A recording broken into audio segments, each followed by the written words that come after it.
Busking, New York, and that inspired this event and is organizing this event with us. Abby Roner, who curated the event for CityLore.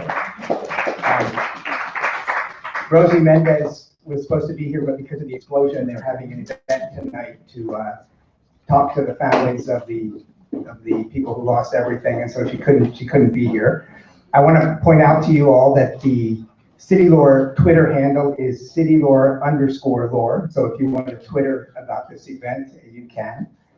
And what this evening is about, and what CityLore is about, and in many ways what Busking, New York is about, is that New York is an amazing place, and a lot of what we do is trying to show that New York is indeed an amazing place.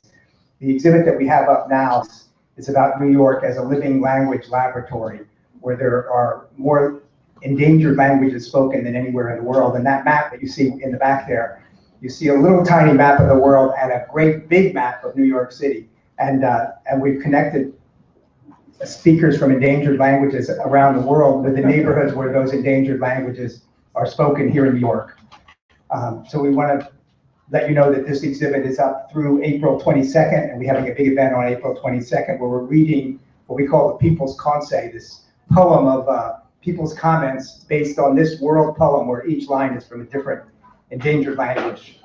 And on Saturday, April 18th, we have a special event with our Poemobile, which is a kind of street performance. It projects poems onto walls and buildings as different people are reading. And we're working with the Quechua speaking community, reading their poems while we project them in both Quechua and in English on the walls of Boricua College. So please stay tuned for that as well.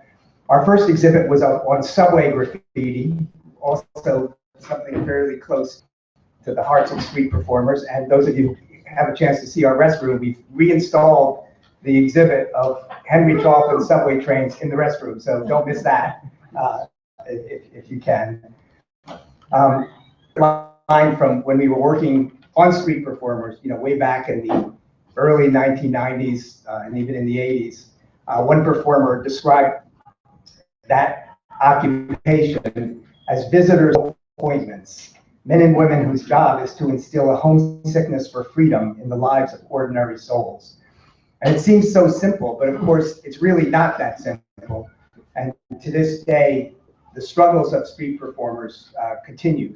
And in this room, there is so much history and so many people who have made history, totally committed to their art and to the public. And they've continued to make New York City not only the arts capital of the world, but the street performing capital of the world. And increasingly with the hassling of street performers, that becomes increasingly endangered. And this should be the most amenable place for street performers. We want to try to see if we can make it that again. And street performance, of course, has a very long history. And we bring together tonight the traditions of the griots in Africa and the troubadours in Europe, who intersect in the wonderful New York City street performing scene. And one of the things we're going to be talking about tonight is that whereas street performance became legal in 1970, subway performance, the only kind of performance possible outdoors in the winter, did not become legal for many years. And we talked about tonight as the 30th anniversary of the beginning of the legalization of subway performance in 1985. The first time a judge ruled that performances on the subway were a form of free speech. But tonight we can sort out how we went from there to the legalization of street performers a few years later. And we look forward to celebrating that anniversary as well. Every time we can celebrate an anniversary, we feel we can push the cause of street performing a little bit forward. But I want to begin with going back to a very inspiring scene which I came across, which I think you'll enjoy. It's a scene from in Washington Square Park, where a group of folk street performers, led by Izzy Young, ran a protest similar to what happened in Tompkins Square, and they actually captured it on film. So I wanted to start out showing you that because we're talking tonight about the history of what made street performance legal, both on the streets and later in the subways. And this is where, in some ways, it all starts, and I hope you'll find it as inspiring as I do. You might need to turn the lights on. Can you switch it? No, yeah, just send the top two lights down. Okay, and the other one too. Okay, good, thank you. There was never anyone arrested here. There was nobody bothered. It's only at 61, there's problems with the drums, problems with singing, problems with the cars. That it's hurting the reputation of the village, it's harming our culture. And so I think they got on the kick of trying to stop the music. They banned singing in Washington Square on Sundays, which was an age-old tradition. I don't know why they did such a cockamamie thing. We felt this was a great infringement of our personal liberties, free speech, the right to make music and do what we wanted, and we were very incensed by this. I happened to be living in a walkout tenement over the Folklore Center in Greenwich Village in April 1961. And a sign went up in the window of the shop announcing that there was going to be a protest rally at the fountain in Washington Square Park. And the issue evidently was that the city had refused a permit to people to sing in the park on Sundays, which had been a traditional thing. We get together, 300 people, all starting from my store. We were walking up to the street and coming to the park. And the deputy police chief of New York was standing there. The kids are following by him. There was a confrontation between police and folk singers as they marched into the park. And we happened to be there to grab what happened. We had no idea what was going to happen. But we were just there and prepared to shoot it. You talk. How we go? Yeah. Hopefully you talk not the he's in the new city to tell us what he said. Now why did he tell you? He said that we can make a demonstration park if we don't make any unnecessary disturbance. And that's the first time in my life I've become a public hero, where people remember me as young, unafraid of anyone. We feel as citizens of America, we have perfect right to say, we feel like the police are illegal in their actions. We feel like the market is And then he kept repeating, you can't sing. No singing, no instruments. Well, some people may sing, it's a free choice. It's our God-given right to sing. It's just no extension of speaking. It's just the American Revolution, people have been singing American folk songs, and we feel we have a perfect right to sing. So I just simply walked around them, and everybody else walks around them like I did. And then we come to the park here. So I turn to the audience, the people, and I'm thinking, what song are we going to start? I'll give it a great folk song. Rock like a banner. Oh, say.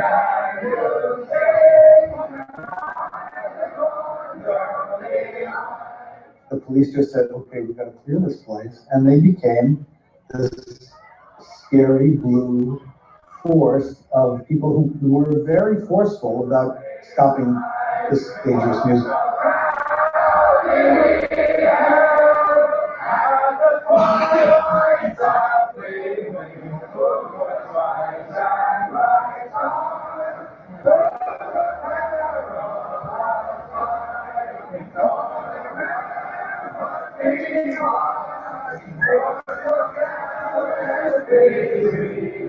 And the cops were there in great force, and I was like eyeball to eyeball with the police captain.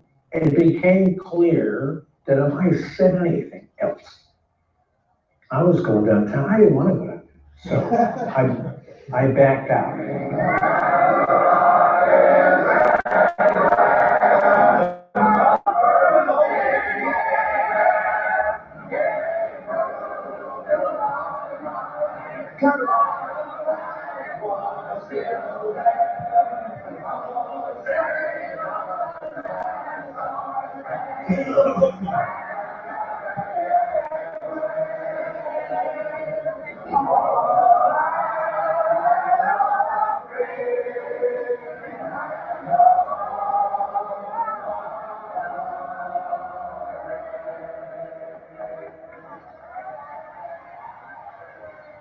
Hollywood.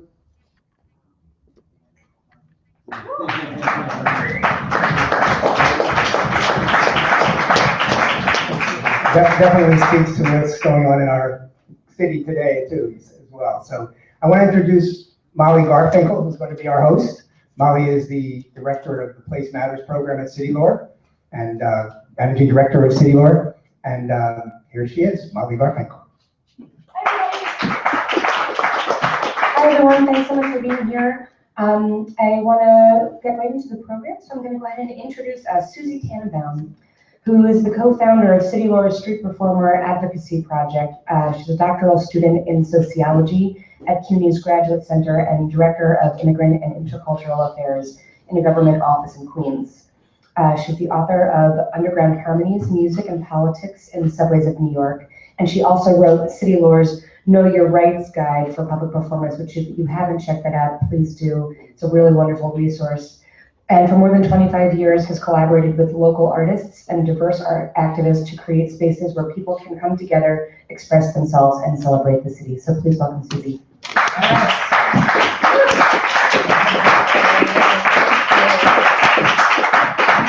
Thank you. All right, where to begin? 25 years.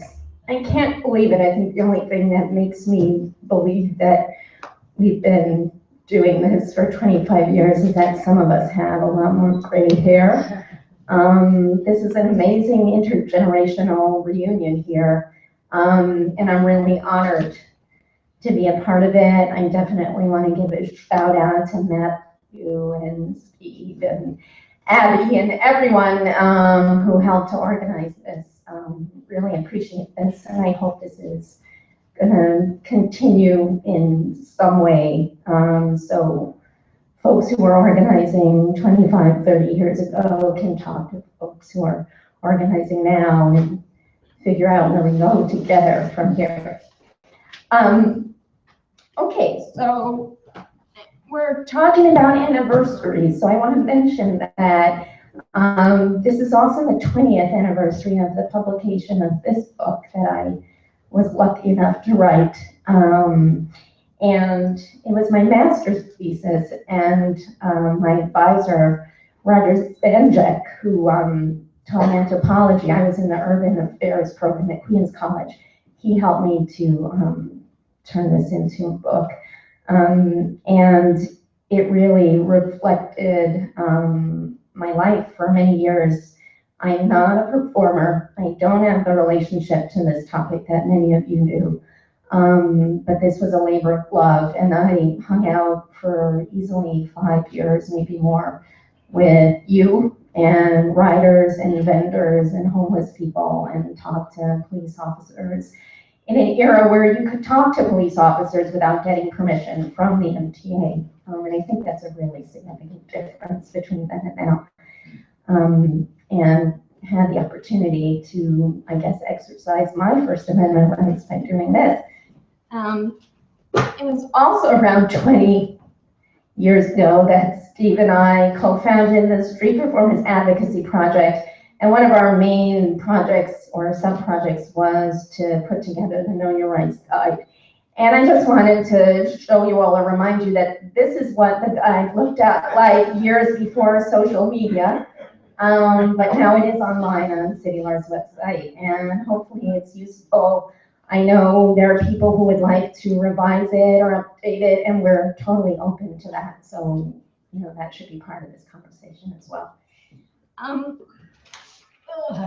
Okay, I was told I have 5 minutes. I don't know how that's going to be possible, but I'll do my best. And again, Matthew said, okay, 5 or so. But I'm going to talk a little bit about the legal history of subway music and just like identify some of the milestones. But I also, more than anything, want to convey, and I know many of you are going to elaborate on this, that this was a really important time, and there was a certain spirit during the struggle from 1985 to 1990 in particular. And this was about people, both musicians and allies, who were committed to legalizing subway music, but they were also determined to protect what we would think of as a shared public culture in New York. And if we can, figure out a way to talk about the changes that need to happen now, and if that comes out of tonight's program, that would be awesome. I want to start, even though I've started, by quoting from another book. This is Sally Harrison Pepper's Drawing a Circle in the Square, which is a book written in the 1980s about street performing in Washington Square Park. And she makes this very clever observation that the history of street performing can be found in the rules that prohibit it. And that was true for centuries. And it was also true of subway music. Did you know that in 1890, the Manhattan Railway Company banned music making on its elevated trains? And in 1904, when the subways opened, the IRT rules already prohibited playing upon musical instruments and collecting or receiving compensation. Now, how did the authorities know that people were going to be spontaneously making music? They were ready for you? I think it's because as long as there's been civilization, people have come together in public thoroughfares to express themselves and also to bring people together for what I call shared public culture. People have been performing in the subways through the decades, through the 20th century. In the 1970s, social attitudes were changing, and the public was increasingly supportive of a vibrant street life. And more musicians were heading underground. The New York City Transit Authority, which at the time was called the TA, had felt it needed to regulate and control the activity. So musicians received tickets for entertaining passengers and for producing unnecessary noise. But the musicians started challenging these tickets. In 1985, Roger Manning, who is here tonight, was ticketed for disorderly conduct. If I make any errors, I hope you will all correct me. Just shout out. Art Eisenberg of the New York Civil Liberties Union represented Roger and argued that the summons violated Roger's First Amendment right in a public forum. The Manhattan Criminal Court judge ruled in Roger's favor. It was the first time, as far as we know, that an acoustic freelance subway musician had his activity constitutionally protected. It was a very important precedent, but it didn't end the harassment. Transit police then began issuing more tickets for soliciting donations. Lloyd Carew-Reid received many of these tickets. Art Eisenberg represented Lloyd and they challenged the constitutionality of those tickets in the new Transit Adjudication Bureau. The TAB withdrew those charges. From 1987 to 1989, the TA issued a series of new rules. That timing was not a coincidence. In 1985, the MTA, the parent of the TA, started the Muni program, Music Under New York, which auditions and schedules musicians on designated mezzanines. Because of Muni, the TA could no longer justify banning freelance musicians outright. The TA rules were also a response to political activism among the musicians, and Lloyd was a leader in this effort. In the late 1980s, he formed a group called STAR, Subway Troubadours Against Repression. In 1987, the TA released experimental guidelines which authorized expressive activity for the first time. This was, as I understand it, a golden era for subway musicians, but it was temporary. In early 1989, the TA released proposed rules for non-transit uses of transit facilities. The proposal was to authorize expressive activities, but they would have completely banned activity from subway platforms.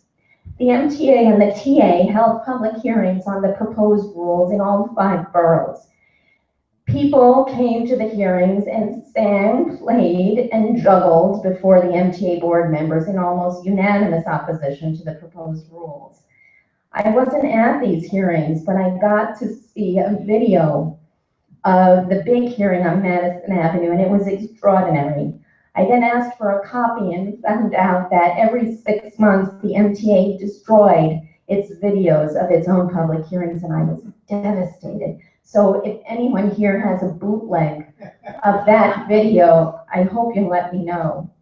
I imagine I'm totally over my time, right? So I can't okay, I'm gonna cut the end short. How do I do this, folks? I wanna read just one really small excerpt from the public hearings, because there is a written transcript available. And this was Steve Witt, who's also in the room tonight. Steve,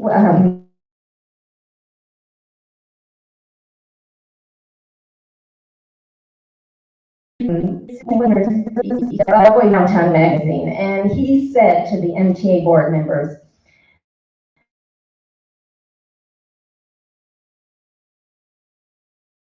we were in line for 2.5 years. Many times I was playing and I had to say, well, the D is on the N line, but only from 34th up. From 34th down, it's running on the regular D line, unless you take the shuttle, where you go uptown to the number 1 train. If you think about it, dear members, we want to work with you. We really do, you know. Well, the upshot was, in late 1989, the Transit Authority released its revised rules. It authorized expressive activities on subway platforms, but it banned amplification completely on platforms. So in effect, it targeted freelance musicians. At that point, Lloyd and his group Star filed a lawsuit in federal district court arguing that the amp ban did irreparable harm by discriminating against amplified musicians. For the first time, subway musicians' First Amendment rights were upheld at the federal level. This was an enormous achievement. Unfortunately, a conservative Court of Appeals judge later reversed the injunction, and the amp ban on the platforms remains to this day. But thanks to Roger Lloyd, Subway Troubadours Against Repression, Art Eisenberg, other attorneys and allies, the history of subway music can now be found not in the rules that prohibit it, but in the rules that authorize it. There's a lot more to do, and I would ask that we all consider doing some of these things together. The Muni webpage should say whether or not you're in Muni, you are authorized to perform in the subways. The Street Performers Advocacy Project periodically has meetings with the transit police about educating officers on musicians' rights. Maybe we could do this together. And Stephen Baird, who's the Dean of Street Performing in Massachusetts, who really is sorry he couldn't be here tonight, often puts on his blog that 25 to 30 years later, court cases have, in other parts of the US, have set really positive precedents. So maybe it's time to revisit the possibility of starting litigation to change the amp ban and the prohibition on the sale of CDs. And the last thing I want to share with you is that in this post 9/11 world, when public space is being privatized more and more, we need to build on the subway music milestones of 25 and 30 years ago and protect one of the few remaining forums where free speech is free. Thanks.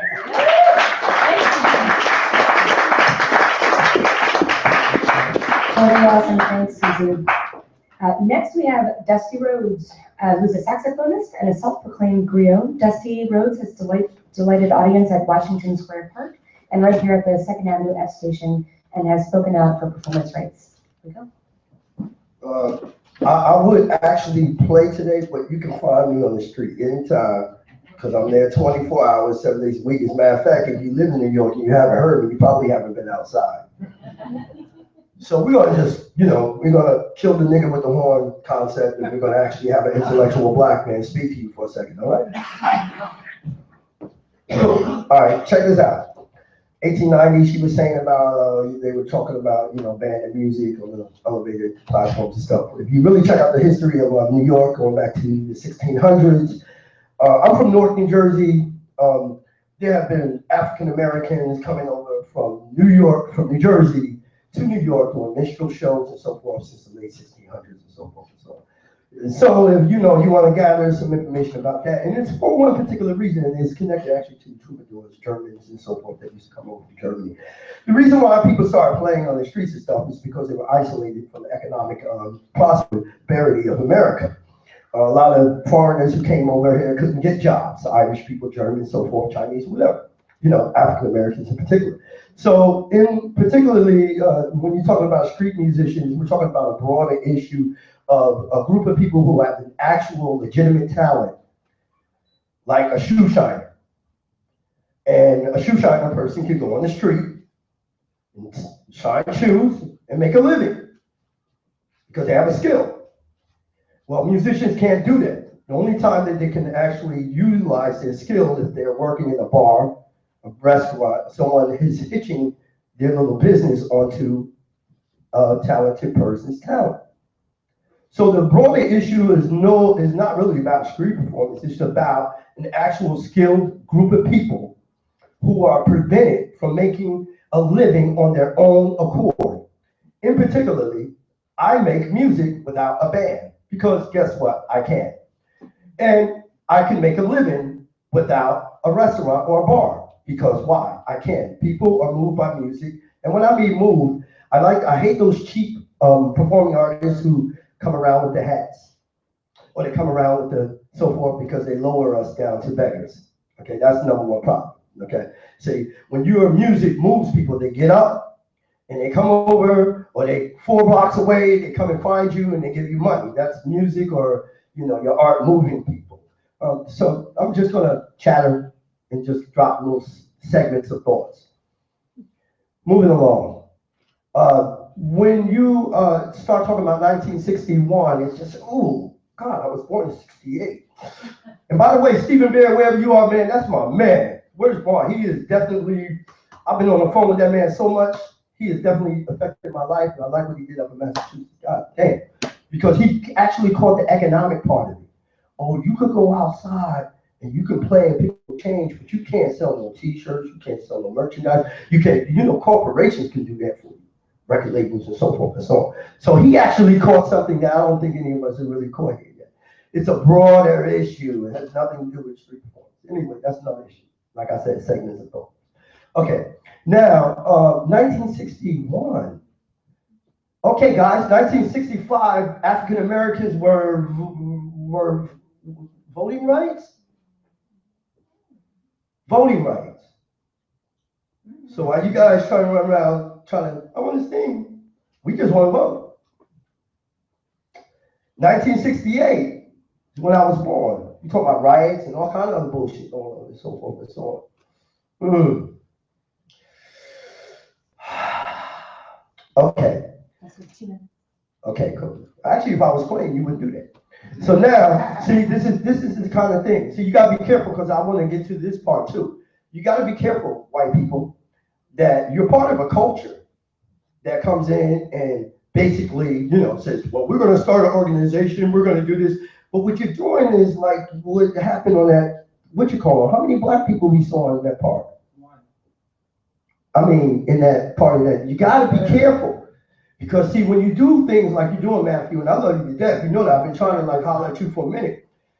You got to be careful. You got guys right now who are part of your organization or who are, jumping on the bandwagon of your organization that are coming downstairs while I'm playing and playing while I'm playing. That's true.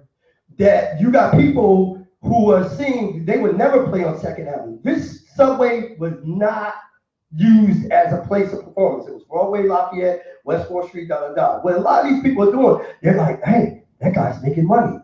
Hey, we're only gonna show up on the weekends after I work from Monday to Thursday. You're gonna come on my best days at the time you know I'll be there, and you're gonna come a little earlier and take my spot. And you have a job, you have an apartment, you have other resources to live. So this extra money you using to buy beer at the bar and all this stuff, you taking my cash cow. See, we got some issues going on amongst ourselves that need to be ironed out before we get there. Now, I've been playing in the subway for 30 years. Now, if you don't know this man's name, then you don't really know shit about the subways. His name is Jamor. If you don't know Jamor, you don't know shit about city subways. That man has pretty much touched any African American who's played in the subway over 20 years. What does he do? He plays guitar. He builds his own guitars, amps, and so forth. He's a shaman. And where does he play? Yo, dude, I don't know where he's at now. Everybody's been looking for him. But the point is that there's a tradition that's been going on. I know she got me on the time thing. So listen, I'm trying to work with you. Now I'm gonna say something else. Look, guys, my best supporters are police. I have a track coming out against police brutality, which one of my teachers is actually a black cop who formed an organization called Black Police Against Police Brutality. That's another issue. I'm gonna feel cheesy about letting that go because I have so many friends here in New York Police Department who, when people call and say, that nigger with a horn is aggressively panhandling while I'm playing a song, and they come down to where I'm at, and I'm not gonna tell you because people be trying to rob my spots. So I'm not gonna tell you where these spots are. So anyway, they come down to these spots, and these spots are really lucrative and really, like, you wouldn't believe where I'm at. I'm not gonna tell you because you guys are terrible. Anyway, so the captains with white shirts, the brass, come down to these spots. They park their car right next to me. They get out and say, yo, Dusty, how long you gonna be playing? I say, yo, man, I'll be playing for like an hour and a half, 2 hours. Play on, bro, because these assholes keep calling us, talking about they don't like your fucking music. And they stand there, they park the car, and they stand there like this while I play. I'm gonna be honest with you, since 1984, I've been playing this song for a long time, since a teenager. I have not had any run-ins with police. I have had more run-ins with young white people who think that this nigga with a horn don't count and that they can just come take my spots and do what they want, da da da. Let's talk about these issues next time we get together, because some of the people, you need to let people know that people who have established a spot, you don't just run up on my shit. And that's real talk. That's why I play on the street, because I don't want people telling me to get the fuck off the mic, telling me to shut up, because I want to be a free mind. See, when I come in this house right now, she's trying to control this shit. Why? Because it's our house. You feel me? So when I'm telling you straight up, it's like this. You gotta really broaden the conversation. When you look in the audience and you find only one kind of people, you're doing it wrong. Get your program right. Stop stepping on people's feet. There's a lot of great people like Matthew, Stephen, and some of these police officers that y'all talking about who actually support this shit. So we need to revamp how we think about this. I agree with you. Peace.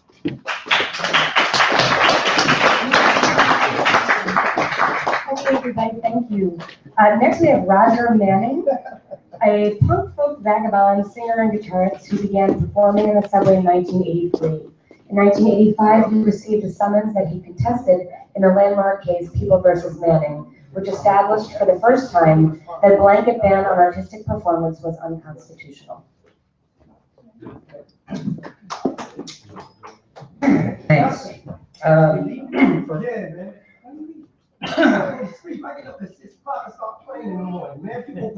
You must have some embouchure, man. I've been learning clarinet, and it's not. Yeah, my armature is crazy. I got a size 5'3". I need a size 6. They don't make it. The harder the reed, the louder it goes. For folks that don't know me, I'm Roger Manning. I got notes that I started busking, I'd say around 1980. I hit the New York City subways around 82. around in the 90s, I actually had some records that come out, so I started touring and playing the subway less. And actually, part of the reason I played in the subway less overlaps with what Dusty was saying. There's other people who needed to do it more than I did at that point.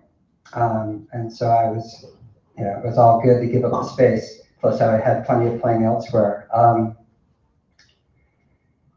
But I shudder to think what my music would not be or whatever had I not had that opportunity to busk and do the street singing and particularly in the subway. It just formed everything I did. My voice evolved out of that. Playing in not a vacuum, in New York City, in the subway, there's all kinds of people. The diversity is so essential. And I'm playing for all kinds of people who would never hear me otherwise because, most likely I'd be playing in rooms that had a lot of people that look kind of more like me than otherwise.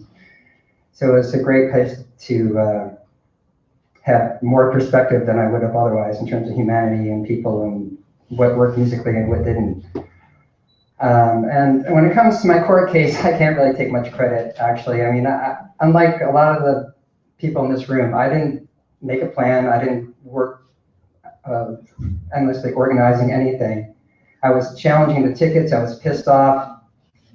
Intuitively, I knew it just wasn't right that they were, trying to stop us from singing in the subway. So just by chance, one judge dropped these huge hints at my trial. And I'm like, what? Wait, you mean maybe this has First Amendment relevance or something like that? And I'm like, she couldn't really say anything outright, but she was just throwing these hints at me to get some representation. And then the New York Civil Liberties Union eventually picked it up. And between them and the judge, they're the ones who really are due the most credit for that court decision. Me, I basically followed up on something, which, that's good. Following up on something is something to be happy about.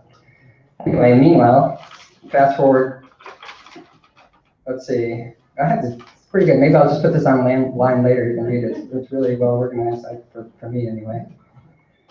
But yeah, I think I pretty much covered most of this. That's pretty good.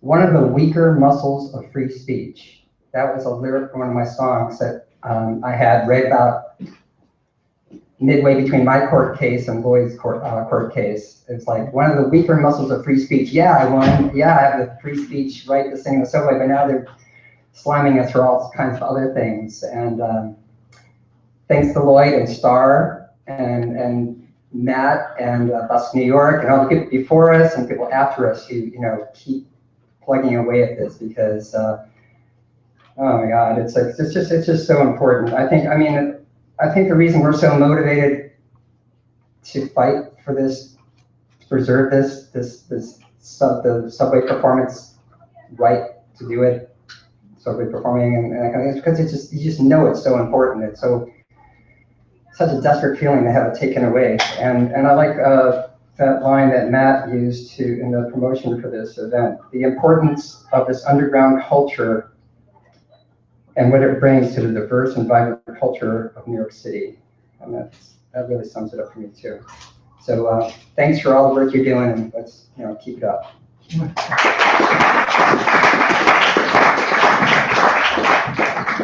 Thanks. And so next, right before we take just a quick play music now. So we're going to have Morgan O'Kane, who is one of my favorite buskers, actually doesn't even know that. Morgan plays banjo like no other, and that is true. Originally hailing from Virginia and Visions, O'Kane treats the banjo differently than you've heard it before. Bringing a punk sensibility to his music, he is one of the subway's best known performers.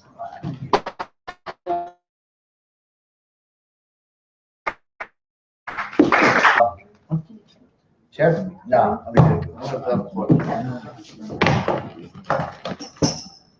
I had a bunch of stuff to say, but Dusty said it all. So, I'm just gonna play some songs.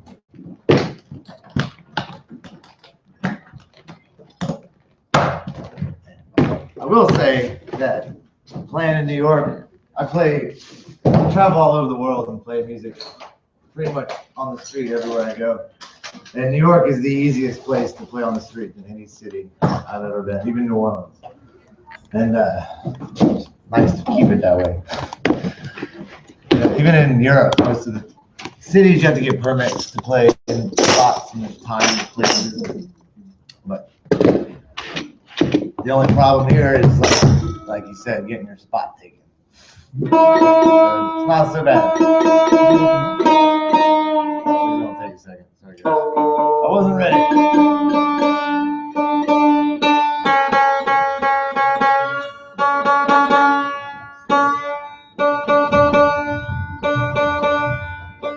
I took a job doing tile work this week, back when it was cold. Yeah, I was like sick of playing in the subway. Busting my ass. And then it becomes 60 degrees all day today. I was in a basement, tile on the floor, like looking outside, wishing I was in the park.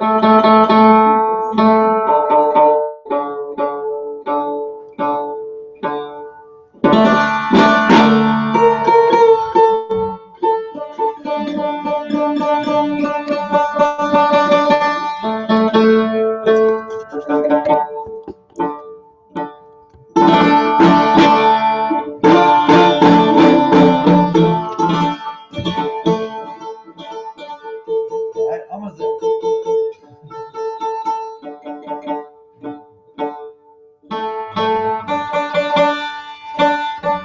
All right, let's try this.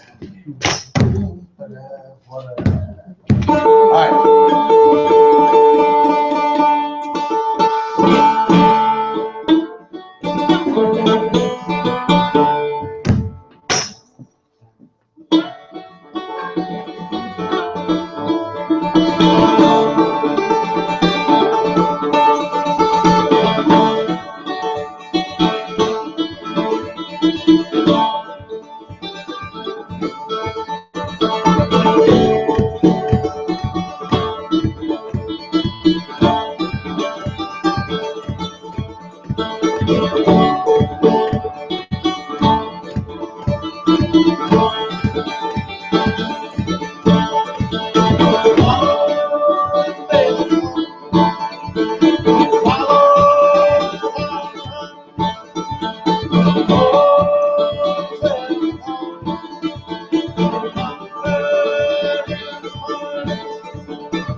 There's a moment, I was working up until like an hour ago, still like my hands in a pile of cement. This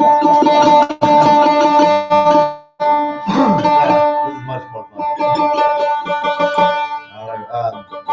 Yeah, playing on the streets of New York means everything to me. It's changed my life. Been it for 7 years. And everyone that's important to me in my life, I met playing in the subway, or in the park. Like everyone. And, amazing thing. I don't know what I'd do without it. It shaped my whole life.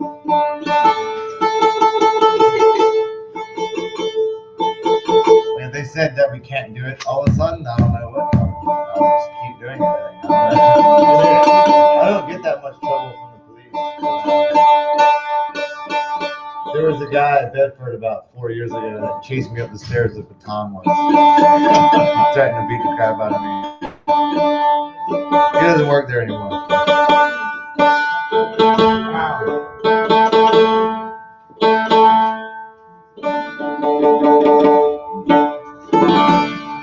What to play? All right, let me do this.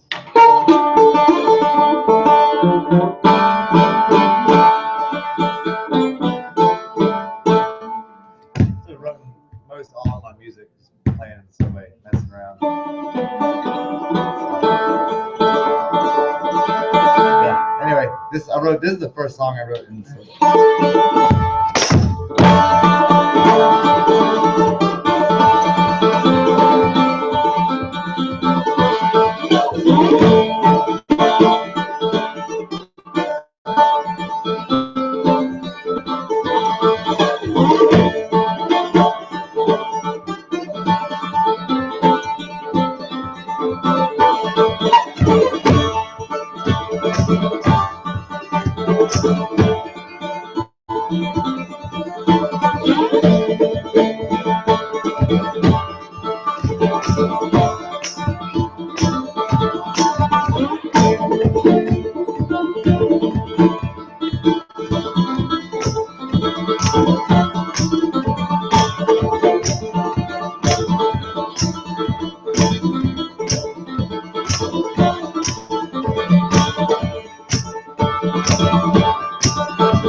Thanks for asking me to do this.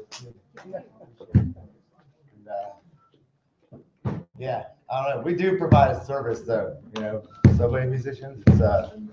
Despite just being entertaining, it's like I have people write to me all the time saying how much I help them through a day, like something bad, like a death in the family or something. I've had the same experience. Like you need something at the right time, you just don't know it's there.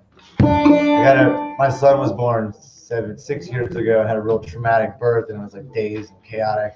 I'm not going to get into it, but after he was finally born, I went home to clean the house, and I got on the F train, and there was this mariachi band there, and they just playing the most beautiful song that you never even imagined a mariachi band playing. And I just like dropped to my knees and started crying. It was like I needed it right then. And it was like, I don't know what was done without it. So it is a service, no matter what people say. It's very important. All right. Hey, thanks. To that effect,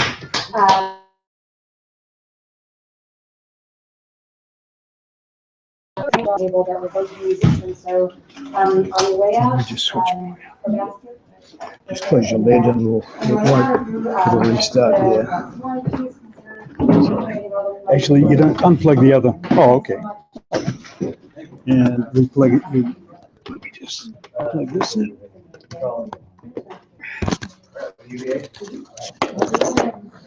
Going there next week.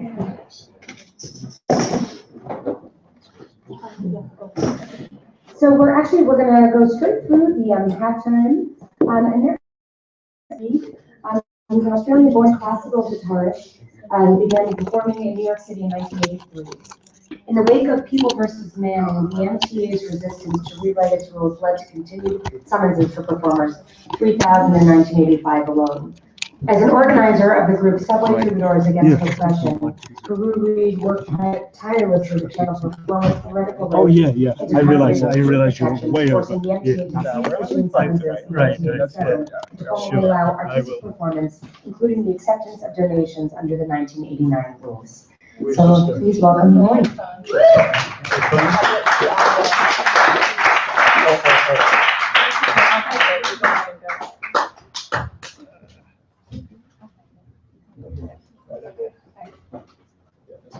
Sorry, folks. The technical issues do need to be solved quickly. We are getting there.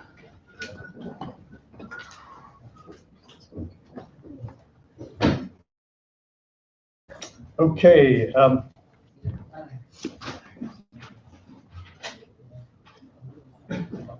I'm going to bring this mic around. If you, yeah, okay. Hopefully that's not interfering with anything. Okay, no. Okay, You can take it out if you want to. sure. Thank you.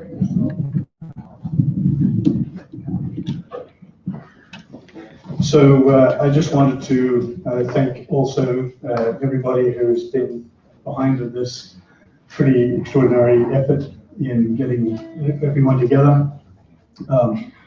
It's been a bit of an odd experience for me because I've been out of the loop for quite a few years, and I got this call from Matthew just a couple of weeks ago or so, and suddenly all of these images came back, and I started thinking, what you know, this was such an important part of my life for a decade, and I wanted to get back involved at least to share my experiences and to also correct a couple of historical facts which no one would have known about except for me, because I was the guy doing those certain things, and these guys here have done an extraordinary job in gathering stuff together.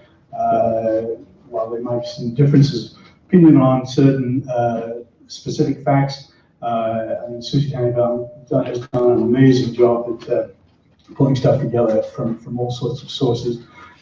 As Steve and Matt, you know, from my perspective, I feel like it's been, you know, it's a growth experience, and it's an ongoing evolutionary experience.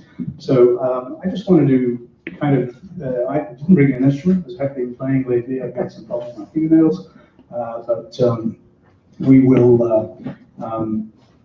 get into a little bit of a slideshow, and I wanted to, you know, of course, a lot of the stuff that's already been said is stuff that I probably would have said or wanted to say, but there's no point in duplicating some great thoughts that I will try to extend a little bit. The why, for me, is really about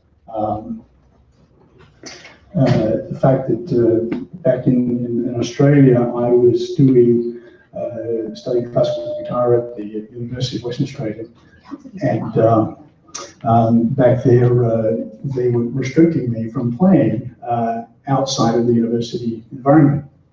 And quite frankly, I was offended by it. I thought to myself, you know, I want to be a musician. Now, how is it that I'm not allowed to perform outside unless I go to the professors and get their permission? And it just kind of enraged me. And I sort of was not the child prodigy, so I started, after I'd already done my accounting degree, to become a classical guitarist. And I always had to laugh about calling myself an adult prodigy, you know, if you such a thing. But and I met this, I just said, look, I'm just going to do this anyway. If they catch me, they catch me. And one night I played at the Stroke Club, and a fellow classical guitarist from Germany was there, and he said to me, you know, you ought to come and play in the streets with me. We could do something interesting. And his name was Gunther Mueller. And so I took him up on it, and that's where I started playing in the streets of the Hay Street Mall in Western Australia in Perth. And the plan was to come over to Germany and busk around Germany and play for various art council funds and try to make a living out of it. I stopped in New York on the way, and one thing led to another, and the subways were just so beautiful, I just couldn't help myself. And of course, I didn't speak a word of German, so that helped me. And I decided, okay, I'll stick it out here for a while, and people started responding so nicely to the music that I thought, okay, this is gonna survive. And I had lost contact with Gunther anyway, because we'd been a couple of years before I finally got my act together to get out of Australia. And so I, you know, but then I ran up against the police, who were just, you know, doing all these things. And so one thing led to another. Let me try to, well, I'll go through my presentations, a couple of little things. So how many people here are, you know, sort of approaching Alzheimer's like I am? You know, I mean, I had that feeling when I first saw the website that I had Alzheimer's, because there were some historical mismatches there, and I thought, oh. But anyway, they've done a great job and they're starting to correct some of those points. I was going to sort of give you a quick timeline. Of course, this is not exactly as slick as something that Steve and Susie could follow. But you know, I come to a colony of convicts, so I you know have to think very basically. So thanks. All right, I'll give you that. Thanks so much. Excellent. So is that good? Okay. So as you can see here, that you know we started off with caveman, you know, beating on a drum of some kind of canvas, whatever he made up in the hollow wood or whatever. And of course, you know, I'm pointing this out because, as the other folk have said, you know, this stuff didn't just start last year. It's been going on since the beginning of time. And the thing that I think he was interested in is something that I particularly come to feel, and it spontaneously came to my mind that this whole thing about public spaces, what is it all about? Now think about it, if you're a caveman back in those days, everything was public space. And you know, I mean, where was there a private space? Right? You just took you had a cave for a minute, but then somebody else joined in and said, "Well, I'm joining you," and that was it. You know, and if you played anywhere, you were playing in public. So the freedoms were extraordinary, and if we ever had absolute freedom as humans, that was it, I would think.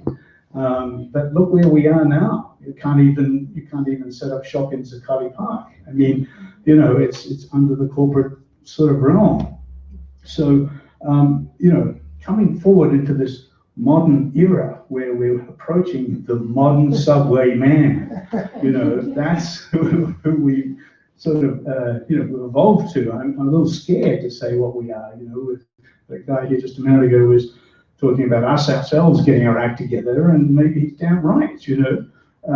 It's just, you know, but I always remember this fabulous character, Moondog, who stood on street corners back in the between the 40s and the 70s in a Vikings outfit, a brilliant musician, and you know he's actually performed and conducted orchestras, and he knew some of the top musicians. He's you know, this is sort of a character who exemplifies, you know, some of the beautiful aspects of being out there in the spontaneous way in public space. And my whole point about street performing is about preserving spontaneity in this public space, because if you don't have that, how can you say you're in a properly free society? We all know there's no such thing as absolute freedom. That spontaneous behavior in the public space, we need to maximize the public spaces as much as we can, and maximize the spontaneity as much as we can. So I want to try to, sorry. 3 minutes. Okay, so this is a 3-minute tape, actually. Just go right ahead. To soothe the savage breast, to soften rocks or bend a knotted oak, that's nothing compared to the effect it can have deep in the New York subway. As ABC's John McKenzie reports tonight, passengers hear it one way, the city fathers another.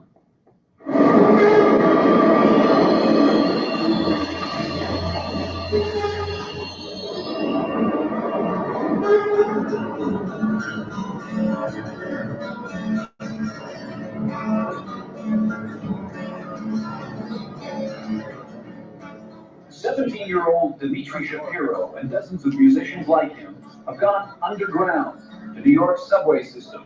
Here he can earn about $30 a day, but he's breaking the law.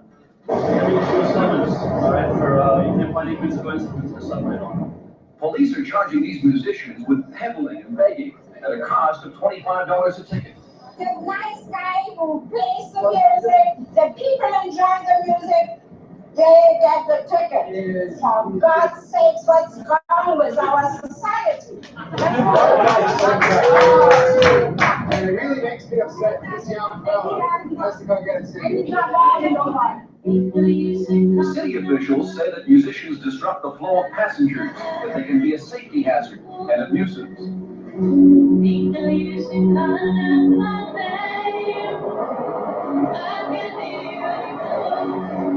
We don't want begging in the subway system.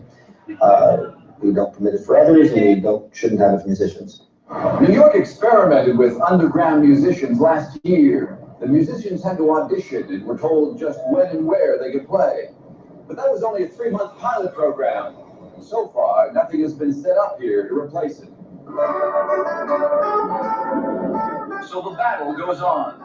Every day, somewhere along the 700 miles of track, people are making music and breaking the law. Musicians who are providing a free, spontaneous form of art in the subways, and have been for years, are being harassed and wrapped over the knuckles in a very unsavory manner. Reid is so angry, he's going to court this month to fight the ticketing policy, and with the support of the ACLU. The unfortunate experience is that the right to perform in the subway, the right to perform on public property, too often turns on the whim or musical taste of the local officer on the beat. For many, musicians here aren't a bother, but a blessing, softening the harshness of this world underground.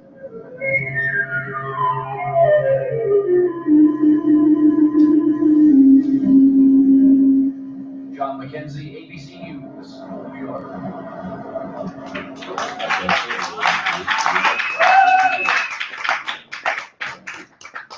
You'll see October 286. Oh, what? One final slide, and that is this one. I guess that's what we're all about. Thanks for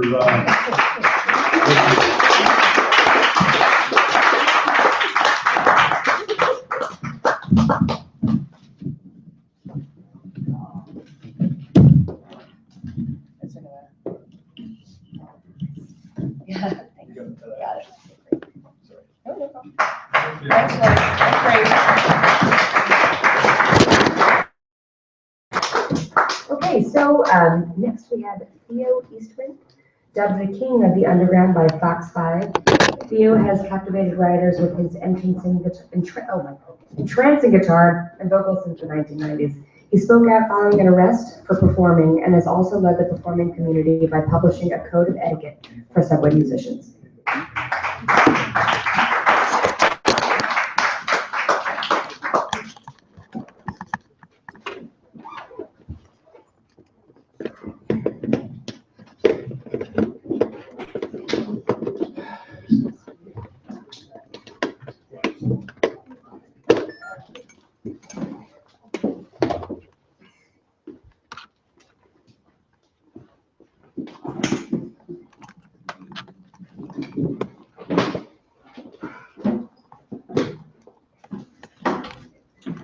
Ja, hallo, mein Name ist Franz Fröschel und ich bin aus Österreich.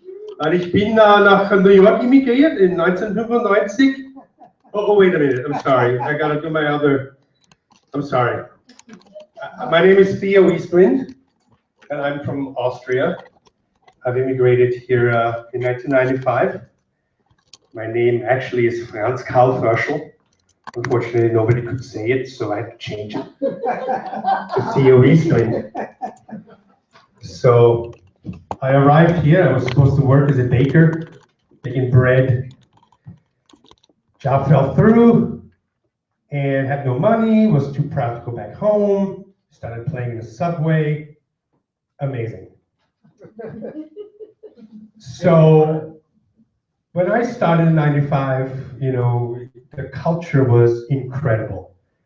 We had people like Roger Ridley, who has since passed away, an amazing musician whose sister,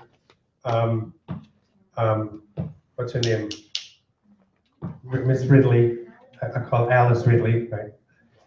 She's still playing and still doing it. But when I started, I mean, it was incredible. It was absolutely amazing. And, you know, I was 20 years old. I'm 40 years old now, guys. Very old man. But when I started, it was really quite incredible.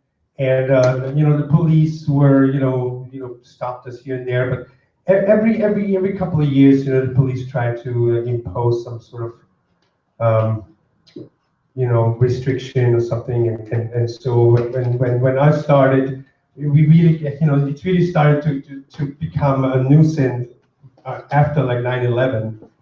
And I remember me and Steve and Susie, we got together and we did a lot of work to, educate the cops and make it legal. Or not legal, but make it so that people actually would realize it is legal to play in the subway. It's an amazing thing. Today, I'm working, I'm running this event called the Busker Ball, New York City Busker Ball, which is basically a charity for buskers. I'm thinking instead of fighting the cops and society, just try to get people inspired to go busk. Really, that's really all I want to do is go busk. And so that's what I'm doing, okay?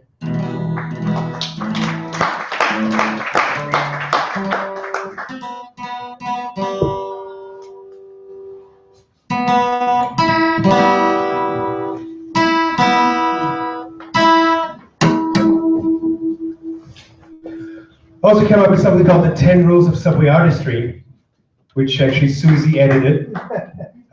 Yeah, Susie did a lot of work in editing it, making it sound good, because I'm just a freaking immigrant. And basically the idea was that, buskers don't need the police to tell them what to do. You can self-regulate. And for that reason, we have the 10 rules, basically tells us nobody owns a spot, right? First come, first serve, right? Bring your water, don't leave trash, don't appear intoxicated, be nice. Don't yell at your audience if you don't make money. If you don't make money that day, it is public service. You'll make it, you make $2 next time, okay? So some of them you can find on my website, theoeaston.com.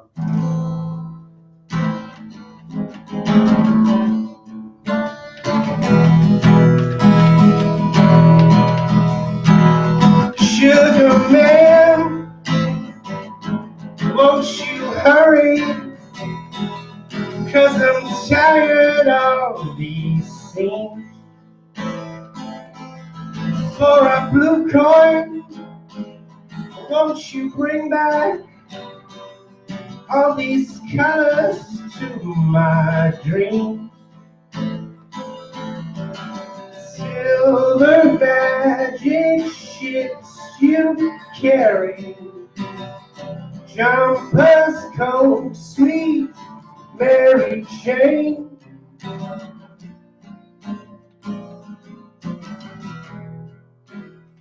Sugar man met a false friend on a lonely, dusty road. Lost my heart when I found it. It had turned to dead black coal.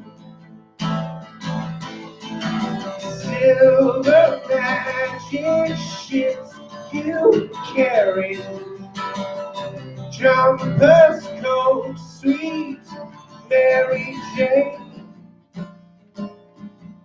Oh, sugar man,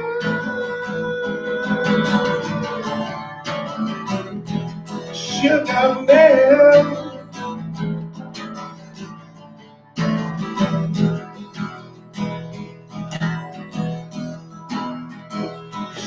Sugar man, hear you calling, but the night is yet to end. Walked away, but it haunts me. You keep calling in my dreams. Sugar magic ships you carry, jumpers, coat, sweet Mary Jane.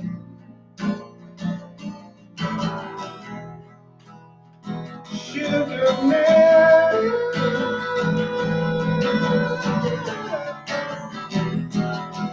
sugar man.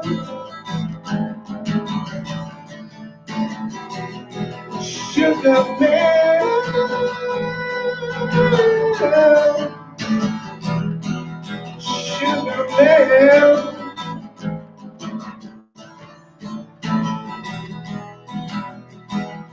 sugar man,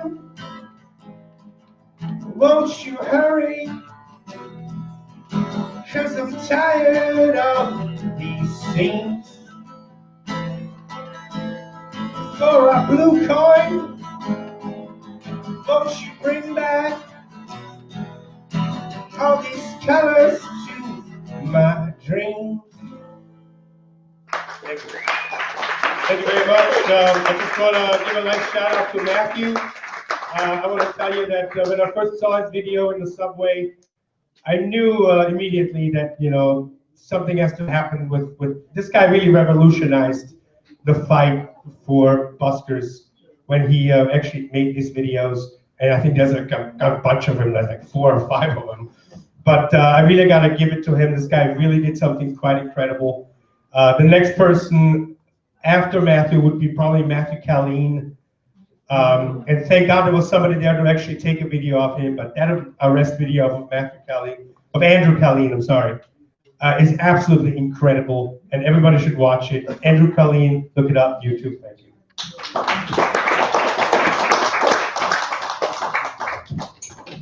Thanks very much. Oh, great. Okay, so next we have Amy Krakow, who produces the Village Voice Festival of Street Entertainers, a sponsored event attended annually by 50,000 audience members. She is also a documentary filmmaker, currently working on a documentary about George Goldner, one of the pioneers of urban Latin music and rock and roll.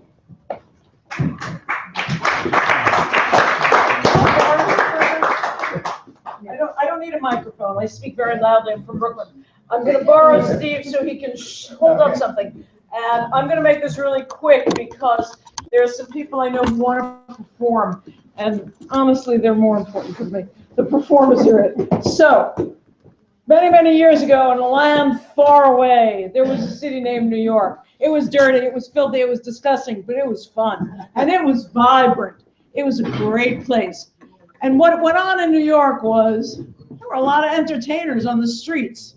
I know nothing about the subways, but I do know the streets. And Lloyd can tell you because he was there. Performers all over the city, near Central Park, in Central Park, on the line as you're waiting to go and see Shakespeare in the Park. On 5th Avenue, Times Square, 34th Street, 5th Avenue by the library, in front of the steps of the Metropolitan Museum, not so good. Everybody was chased, and the only people who worked at the Metropolitan Museum were mimes. And so one day, I was working at this newspaper, formerly a good newspaper that people paid for, called the Village Voice.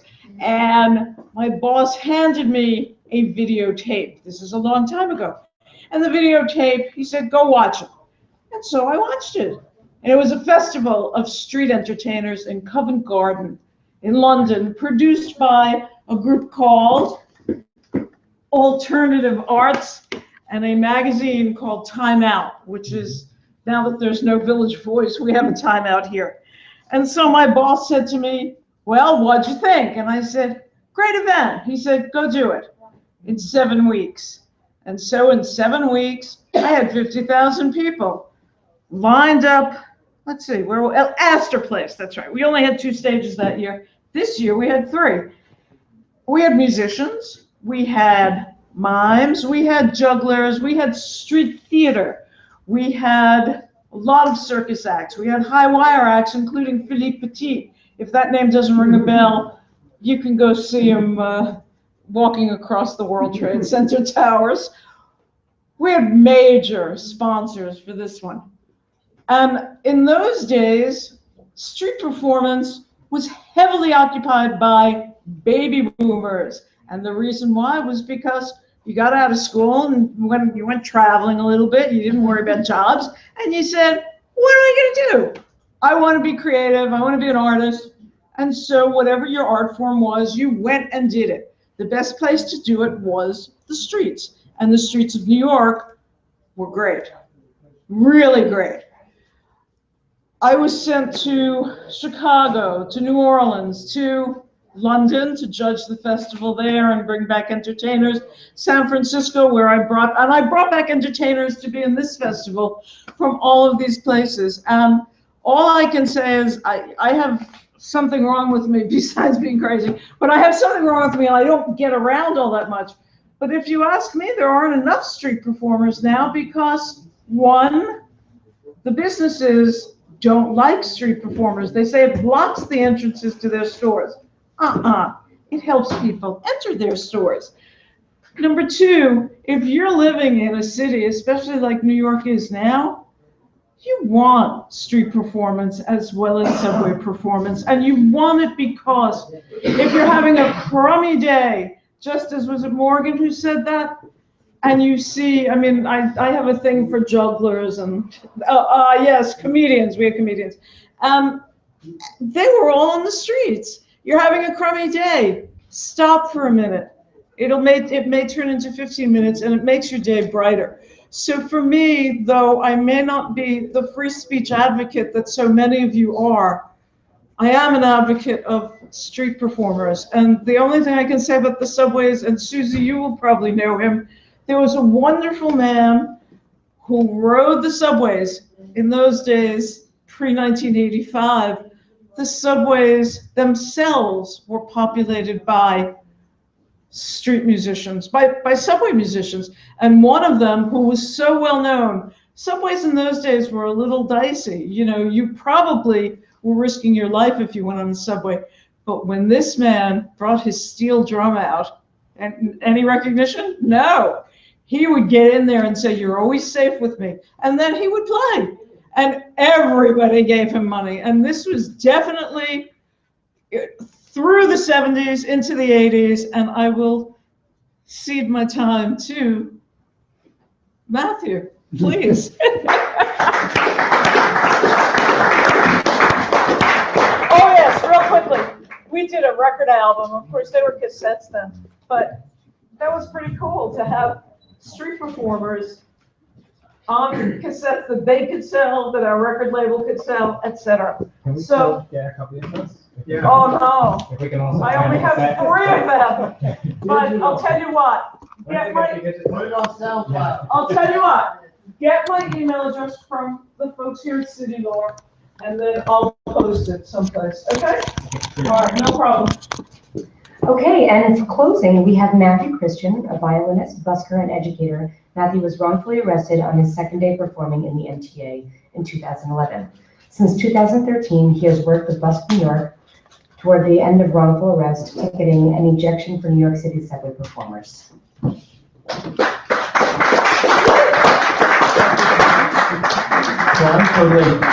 I'm totally unprepared because I've been running up and down trying to keep the program on.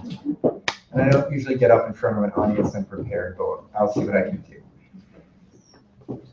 This evening has been a lot of improvisation and a lot of interesting viewpoints, and I think we brought the best that we do as a community. I think we had some of the voices and some of the viewpoints of our community members, and that's the thing that's most important to me. It's those people who I really want to thank tonight. I'm glad first that we heard from Roger and that we heard from Lloyd, because a lot of that history hasn't really been recognized, it hasn't been stated correctly, and this is one step towards putting those documents out there and thanking them. The people I most want to thank, I'll have to dive a little bit into my experience. Like Molly said, I first performed on June 16th, 2011. I had grown up performing violin, and when I came to New York City, I wanted to do it. The next day that I performed, June 17th, 2011, I was arrested, and I was arrested badly. I was hit by my arresting officer. I didn't understand what was going on. I said, like, I thought I was being kidnapped. It was a plainclothes officer, and I simply didn't know what was happening. That was the least empowered I have felt in my life. And coming out of that experience, even after talking to lawyers, even after filing a lawsuit, I didn't feel empowered. The people who ultimately brought me to feeling empowered and to being able to, I guess, work with people to put this evening together were not ultimately organizations. They weren't ultimately city agencies. It wasn't ultimately, CityLore wasn't ultimately the Know Your Rights Guide. The people I have worked with and the people who inspired me to do this are people who perform. And so it means a lot to me that those people were out here tonight, they were sharing their concerns, and they were sharing their viewpoints. And I think really it's ultimately them that we have to thank. The people are out in New York making music at the subway.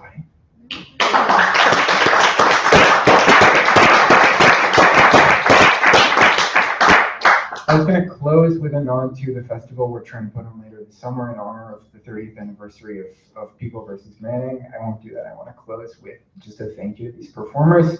Two of them are in the back. Heidi Cole, who's the author of The Subway Diaries. She's been performing for a long time. She's performed on platforms. She's performed on trains. She's been an inspiration to me. The other person is Geechee Dan. I don't know when he started performing, but I'm sure a lot of you have seen him on the L train platform, and it means a lot to me that they're here.